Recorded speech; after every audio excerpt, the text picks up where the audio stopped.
July 3ರಂದು ಬೆಂಗಳೂರಿನಲ್ಲಿ ದಲಿತ ಜನಾಗ್ರಹ ಸಮಾವೇಶ. ಬಾಲರಾಜ್ ಅರಬರ ಹೇಳಿಕೆ. ಇಂದು ಗದಗ ಜಿಲ್ಲೆ ಪತ್ರಿಕಾ ಭವನದಲ್ಲಿ ಸುದ್ದಿಗೋಷ್ಠಿ ನಡೆಸಿ ಮಾತನಾಡಿದ ಅವರು, ಜುಲೈ 3ರಂದು ಬೆಂಗಳೂರಿನ ಫ್ರೀಡಂ ಪಾರ್ಕ್ನಲ್ಲಿ ದಲಿತರಿಗೆ, ಭೂಮಿ ಇಲ್ಲದವರಿಗೆ ಭೂಮಿ, ವಸತಿ, ಬ್ಯಾಕ್ಲಾಗ್, ಉದ್ಯೋಗ, ನೇಮಕಾತಿ ವಿಶೇಷ ಘಟಕ ಯೋಜನೆ, ಏಕಗವಾಕ್ಷಿ ನೀತಿಗಾಗಿ ಹಕ್ಕೊತ್ತಾಯಕ್ಕಾಗಿ ನಾವು ಕರ್ನಾಟಕ ದಲಿತ ಸಂಘರ್ಷ ಸಮಿತಿ ವತಿಯಿಂದ ಈ ಹೋರಾಟ ಮಾಡಲಿದ್ದೇವೆ ಎಂದು ತಿಳಿಸಿದರು. ವರದಿ ಕ್ಯಾಮರಾಮನ್ ಜಗದೀಶ್ ಜೊತೆ ಅಶೋಕ್ ಹುಗಾರ್, ಗದಗ, NKS TV4.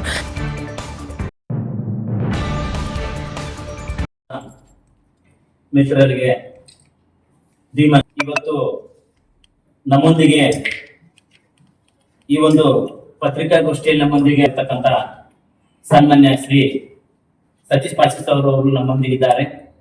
ಹಾಗೇನೆ ನಮ್ಮ ದಲಿತ ಇನ್ನೂರು ಗೋಷ್ಠಿ ಉದ್ದೇಶ ಏನಂತಂದ್ರೆ, ರಾಜ್ಯದಲ್ಲಿ ವಿಶೇಷ ಘಟಕ ಯೋಜನೆ ಅಡಿ ಮಾಡ್ತಕ್ಕಂಥ ಕಾಮಗಾರಿಗಳಾಗಿರ್ಬೋದು, ವಿವಿಧ ಯೋಜನೆಗಳಾಗಿರ್ಬೋದು, ಅವೆಲ್ಲ ದುರುಪಯೋಗ ಆಗ್ತಾ ಇದಾವ.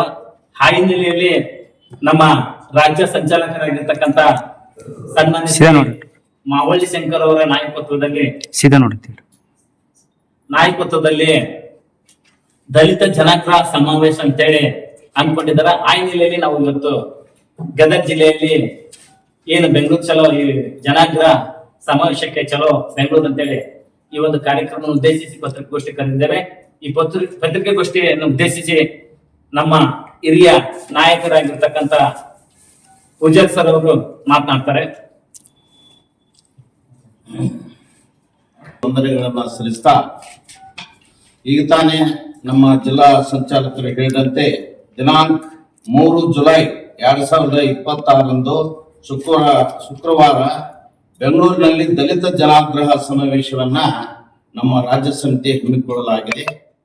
ಕಾರಣ ಇದರ ಉದ್ದೇಶ ಏನಂದ್ರೆ, ಭೂಮಿ, ವಸತಿ, ಬ್ಯಾಕ್ಲಾಗ್, ಉದ್ಯೋಗ, ನೇಮಕಾತಿ, ವಿಶೇಷ ಘಟಕ ಯೋಜನೆ, ಏಕಗವಾಕ್ಷಿ ನೀತಿಗಾಗಿ ಹಕ್ಕೊತ್ತಾಯ ಇದು ಪ್ರಮುಖ ಅಂಶಗಳು.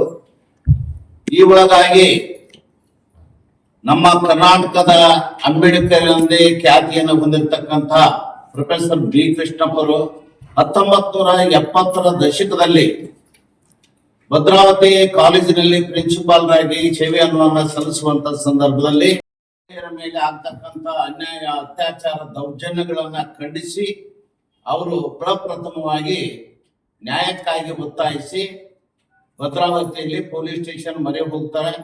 ಅಲ್ಲಿ ಅವರಿಗೆ ಜಯ ಸಿಗ್ತೈತಿ.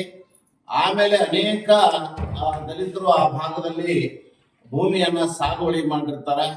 ಅವ್ರಿಗೆ ಪಟ್ಟ ಬುಕ್ಕ ಸಿಕ್ಕಿರೋದಿಲ್ಲ. ಹಾಗಾಗಿ ಈ ಯಾರಿಗೆ ಭೂಮಿ ಇರೋದಿಲ್ಲ, ಸರ್ಕಾರ ಗರಿಷ್ಠ ಒಂದು 2 ಎಕರೆ ಭೂಮಿಯನ್ನ ಕೊಡಬೇಕು ಅನ್ನುವಂತ ಹಿನ್ನೆಲೆಯಲ್ಲಿ ಚಳವಳಿಯನ್ನ ಹಮ್ಮಿಕೊಳ್ತಾರೆ. ಆಮೇಲೆ ಸಮಾಜದಲ್ಲಿರ್ತಕ್ಕಂಥ ಮೂಢನಂಬಿಕೆಗಳನ್ನ ವಿರೋಧಿಸಿ ಏನು ಮೌಢ್ಯತೆಗಳಿಂದ ದೇವದಾಸಿ ಪದ್ಧತಿ ಆಗಿರ್ಬೋದು, ಬತ್ತಲ ಸೇವೆ ಆಗಿರ್ಬೋದು, ಇನ್ನಿತರ ಅನಿಷ್ಟ ಪದ್ಧತಿಗಳನ್ನ ಈ ಸಮಾಜದಿಂದ ದೂರೀಕರಿಸಬೇಕು ಅಂತೇಳಿ ರಾಜ್ಯದಲ್ಲೆಲ್ಲ ಹೋರಾಟ ಮಾಡಿ ಚಳವಳಿಯನ್ನ ಹುಟ್ಟಾಕಿ. ಈ ಚಳವಳಿಯ ರಾಜ್ಯ ಸಂಚಾಲಕರಾಗಿ ಈಗ ಕರ್ನಾಟಕ ದಲಿತ ಸಂಘರ್ಷ ಸಮಿತಿ ಅಂಬೇಡ್ಕರ್ ವಾದ ಅನ್ನುವಂಥ ಸಂಘಟನೆ ನೇತೃತ್ವವನ್ನು ವಹಿಸಿರ್ತಕ್ಕಂಥ ಮಾವಳ್ಳಿ ಶಂಕರ್ ಅವರು ಈ ಹಿಂದೆ ಸುಮಾರು 5 ಲಕ್ಷ ಜನರನ್ನ ಬೆಂಗಳೂರಲ್ಲಿ ಸೇರಿಸಿ ಬೃಹತ್ ಕಾರ್ಯಕ್ರಮವನ್ನ ರೂಪಿಸಿದ್ರು. ಈ ಸರ್ಕಾರ ರಚನೆ ಆಗೋಕ್ಕಿಂತ ಪೂರ್ವದಲ್ಲಿ ಆವಾಗ ಕೆಲವು ಹಕ್ಕೊತ್ತಾಯಗಳನ್ನ ಸರ್ಕಾರದ ಗಮನಕ್ಕೆ ಅವರು ತಂದ್ರು.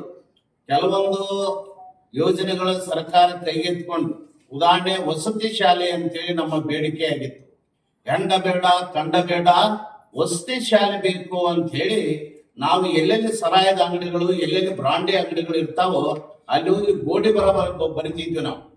ಆ ಹಿನ್ನೆಲೆ ಒಳಗ ಈಗ ವಸತಿ ಶಾಲೆಗಳನ್ನ ಸರ್ಕಾರ ಅಲ್ಲಲ್ಲಿ ಪ್ರಾರಂಭ ಮಾಡಿದ್ದು ಸಂತೋಷ. ಆ ಶ್ರೇಯಸ್ಸು ಸಿದ್ದರಾಮಯ್ಯ ಸಿಗಬೇಕು ಅಂತ ಹೇಳಿ ನಾವು ಕೂಡ ಹೇಳ್ಬಯಸ್ತೀವಿ. ಮುಂದೆ ಆ ವಸತಿ ಶಾಲೆಗಳು ತೆರೆದ ಮೇಲೆ ಇನ್ನೂ ಕೆಲವೊಂದು ಮಂಡಲಕ್ಕೊಂದೊಂದು, ತಾಲೂಕಿಗೊಂದೊಂದು ಕಡ್ಡಾಯವಾಗಿ ಮಾಡಬೇಕು ಅನ್ನುವಂತ ಕೂಗು ನಮ್ಮದಾಗಿದೆ. ಇದ್ದಂತ ವಸತಿ ಶಾಲೆಗಳಿಗೆ